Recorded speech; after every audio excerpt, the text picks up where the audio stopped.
नमस्कार दोस्तों, 80 शब्द प्रति मिनट की गति से संपादकीय डिक्टेशन स्टार्ट होगी कुछ ही देर बाद।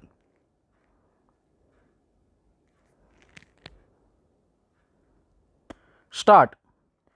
छत्तीसगढ़ के दंतेवाड़ा में नक्सलियों के हमले में 11 जवानों की शहादत से एक बार फिर यही जाहिर हुआ है कि राज्य में इस मसले के हल के लिए चलने वाली तमाम कवायदों के बावजूद हिंसक समूहों की मौजूदगी कायम है।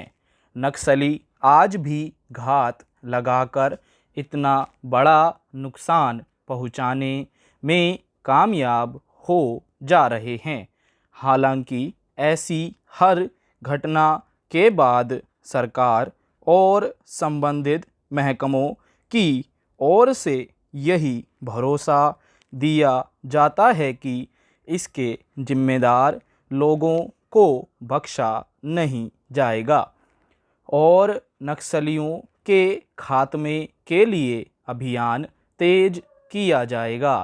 मगर सवाल है कि हर कुछ समय बाद नक्सली समूह सुनियोजित हमले को अंजाम देकर बड़ा नुकसान कर देते हैं, उसमें जवानों की जान चली जाती है, तो इसे किस तरह की सुरक्षा व्यवस्था के तौर पर देखा जाएगा।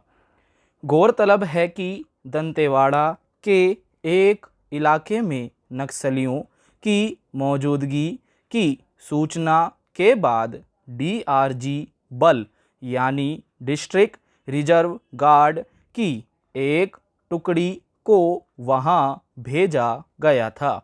वापसी के क्रम में नक्सलियों ने अरनपुर मार्ग पर इम्प्रोवाइज एक्सप्लोसिव डिवाइस यानी आईईडी विस्फोट कर दिया, जिसमें डीआरजी के 10 जवान और एक वाहन चालक की जान चली गई। इस हमले से साफ है कि डीआरजी जवानों के अभियान की जानकारी नक्सलियों को पहले लग गई थी और इसीलिए उन्होंने योजना बनाकर यह हमला किया। यह इस तरह की कोई पहली घटना नहीं है।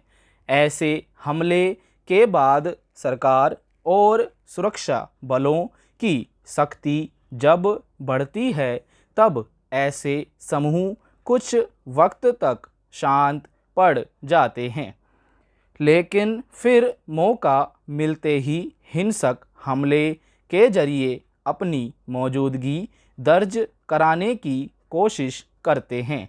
बुधवार को हुई घटना में जिस डीआरजी के जवानों की जान गई, वे छत्तीसगढ़ पुलिस के खास जवान हैं, जिन्हें केवल नक्सलियों से लड़ने के लिए भर्ती किया गया है।